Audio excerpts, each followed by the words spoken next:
Chapter 640, Female Pirate. Klein had a certain degree of curiosity towards the outcome of the exploration. He didn't ask further as he walked past the captain's cabin and walked down the stairwell. After a few seconds, he felt his throat itch. He couldn't help but raise his fist to his mouth and cough. Klein wasn't surprised by such a development, as it was inevitable. He had carried the biological poison bottle for more than 2 hours last night. Only when it was late at night, and his confirmation that Admiral of Stars and crew didn't have any intention of attacking him, did he move the mystical item into a black suitcase. Sadly, he ended up falling sick. Of course, the amount of time he brought the biological poison bottle with him wasn't considered long. His body wasn't in a weakened state, so his resulting illness wasn't anything serious. He just felt his tonsils swell in pain. Katlia, who was walking slowly behind, saw this scene, but she didn't find it a problem. Instead, she found it normal. It was common knowledge for knowledgeable beyonders that mystical items were bound to have negative side effects. Furthermore, they would learn from the 7 Orthodox churches and categorize those with serious side effects, which made them impossible to possess or use for prolonged time as sealed artifacts. The reason why Katlia had sold or exchanged many of her low and mid-level mystical items was firstly because she wanted to better strengthen her survivability. Secondly, the various negative effects from multiple items were troubling. Often, one could avoid one but not the other. Some negative effects might even stack and synergize into something worse. Therefore, to most beyonders, the disadvantages surpassed the advantages. She discovered that Jayaman Sparrow had used mystical items, beyonder weapons, and spirituality charms to arm himself to the teeth. While being amazed, she was already guessing at the type of negative effects he was facing. From what she saw today, it was a temporary, simple illness. With steady steps, Klein arrived on the deck and saw Frank Lee. He was still dressed in a white shirt and dungarees. His arm was stained with dirt, as though he wasn't afraid of the cold winds that blew down at him. "Good morning, Jayaman." Frank warmly waved his hand and said, "Here, try my latest product. This is definitely the most welcomed item at sea." As he said, he raised his other hand.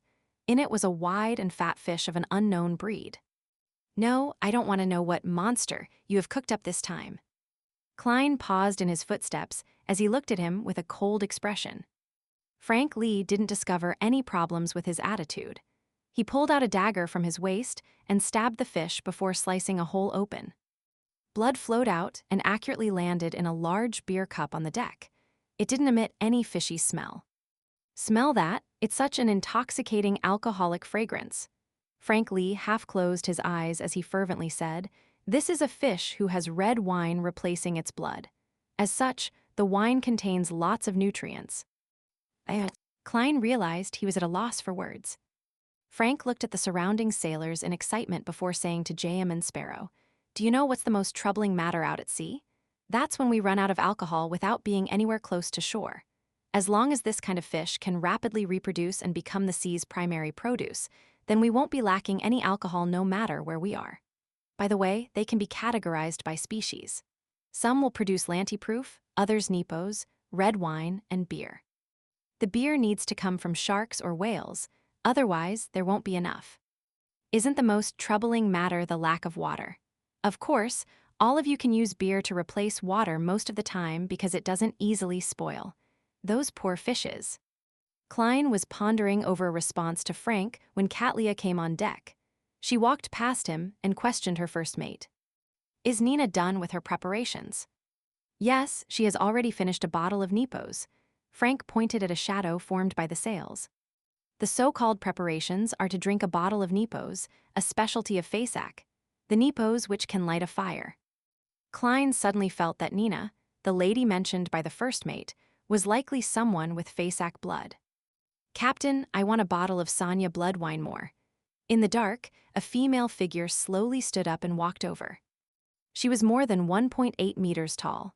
Her blonde hair was casually tied up into a high pigtail.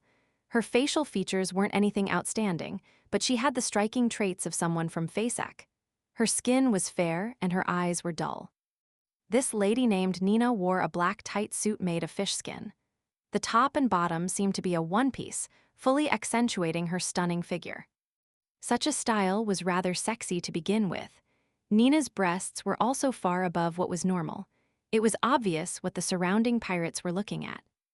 Klein felt a little embarrassed and wished to move his gaze away.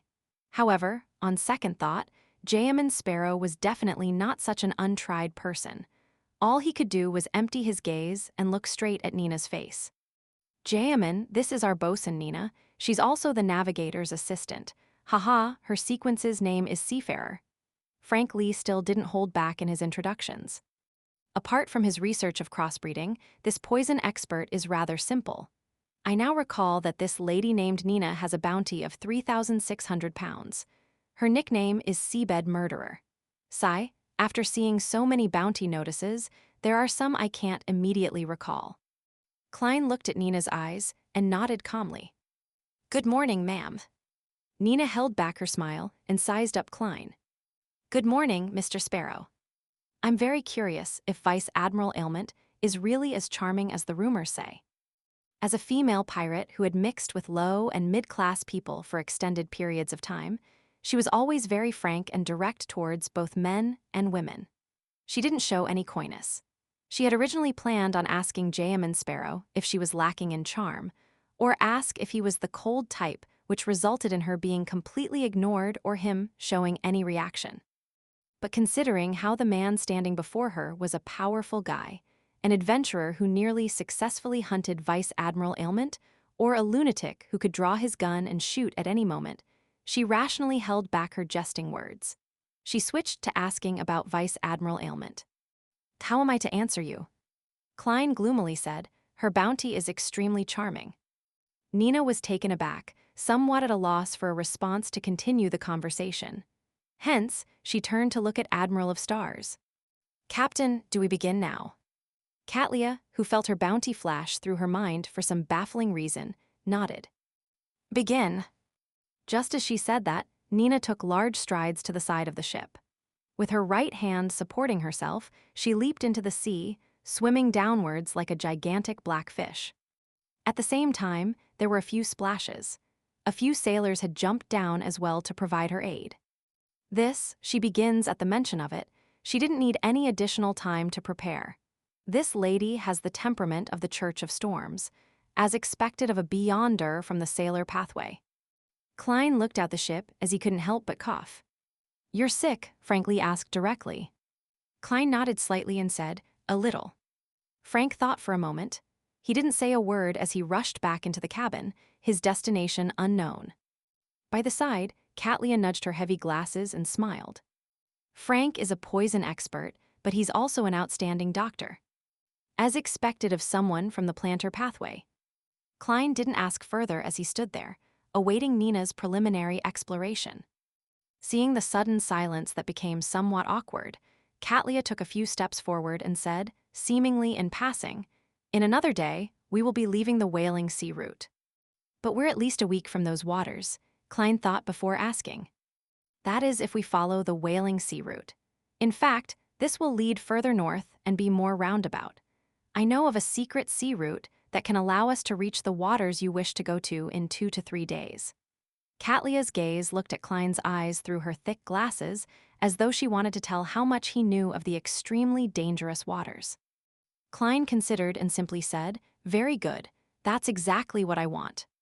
In addition, those waters are more illusory than real. Katlia retracted her gaze in thought as she looked at the entrance to the cabin. Frank Lee ran over and held a green apple in his hand. This is the outcome of another one of my projects. It's a crossbreed of medicine and fruits. It makes the consumption of medicine more enjoyable. He beamed as he handed Klein the apple. I'm afraid I'll end up even sicker after eating it. Klein glanced at Admiral of Stars and saw her nod gently. Only then did he inwardly force himself to accept the apple while appearing calm on the outside. He then bit down at the apple. It had the taste of a normal apple. It just had a lot more juice, and the insides were softer. After a few bites, Klein discovered that his throat suddenly wasn't hurting. He didn't realize when he stopped coughing.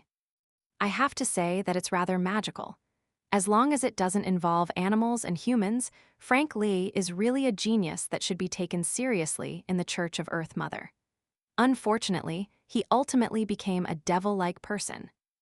Klein looked at the poison expert and said frankly, "It's healed." "Very good." Frank didn't praise himself as he began casually introducing the pirates on the deck. After a while, Nenah and the other supporting sailors swam up to the surface and returned to the ship. She held a metallic piece that had been rotten into an identifiable state and a piece of black hardened mud that was filled with honeycombed holes. She grumbled to Katlia, "Captain, there's no deep-sea well. That well's mouth isn't even bigger than my breasts. Of course, it's very deep and dark. It's unknown what's hidden in it." She gestured using her hands. Exaggeration is a common trait of pirates and adventurers. Katlia nodded without using the term, bragging. "The diameter of the well's mouth is that small."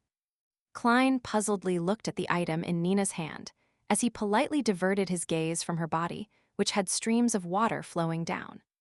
Katlia's gaze moved in sync with his as she said, "Go into the details."